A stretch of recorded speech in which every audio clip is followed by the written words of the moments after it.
下面就雪坡下爬上来的时候，我当时感觉我是怎么说？我是觉得，两个人真的就像两个天神一样的，就是因为他们西方人本身体格就很大，再加上做救援队的工作人体格很大，我觉得你再怎么无助都没问题了，肯定会被他们救走。We had to secure the people there because they were not. None of them were tied off. They were not secure.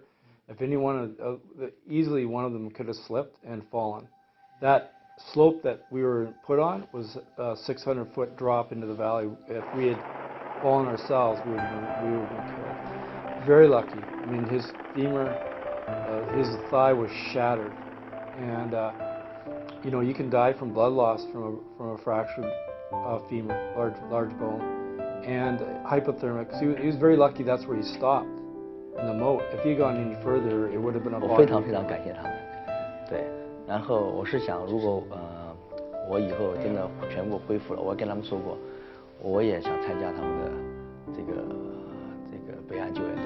不管我能做些什么，或者做一点点，或者怎么样，我都愿意去，这样去。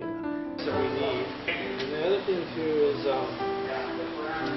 so if we have a major, like a airplane crash, a light airplane, we have medical packs, we have stretchers. Calls where people have tried to evade rescue because they thought they were going to get charred, and they put themselves at risk. They put us at risk. So it's, you know, it's not to think anywhere past that people will do it. If they think they're going to get charged criminally or fined, they're going to try and get out themselves. They will.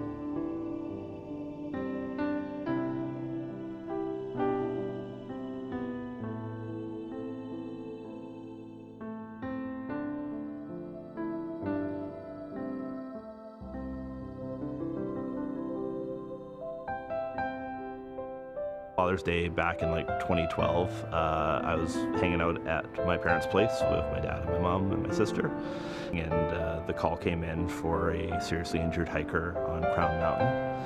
And so, as it was in the household at that time, everything got dropped. All our gear was thrown in the car, and we were on our way down to the heli base. And we were the first two in the helicopter. My dad, an ALS paramedic, and the search manager, and myself, sort of the rescue tech, medic, not an ALS paramedic. We ended up getting into the area where the person injured himself, and it was terrible weather, low cloud ceiling, icy, steep.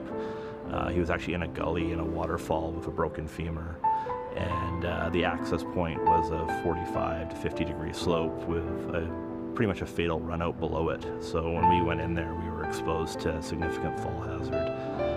But it was one of those calls where we actually rigged the helicopter for a long line rescue, and we actually flew around for a bit before we could even get in because the clouds were below where this guy was.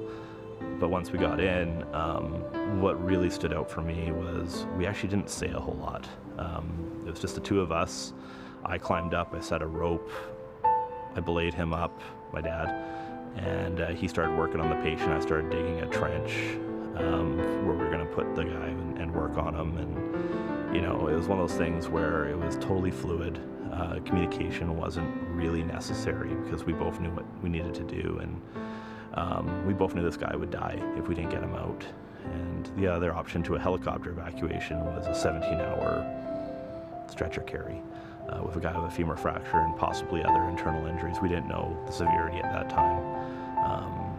And you know, this is all sort of punctuated by a guy who was obviously in pretty dire straits.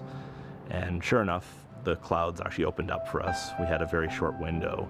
And my dad took him out, and I got left behind with another member who had hiked up from the valley, and we had to find our own way out. And the individual who had injured himself, he went out with my father and was in the hospital 45 minutes later with a surgical team working on him.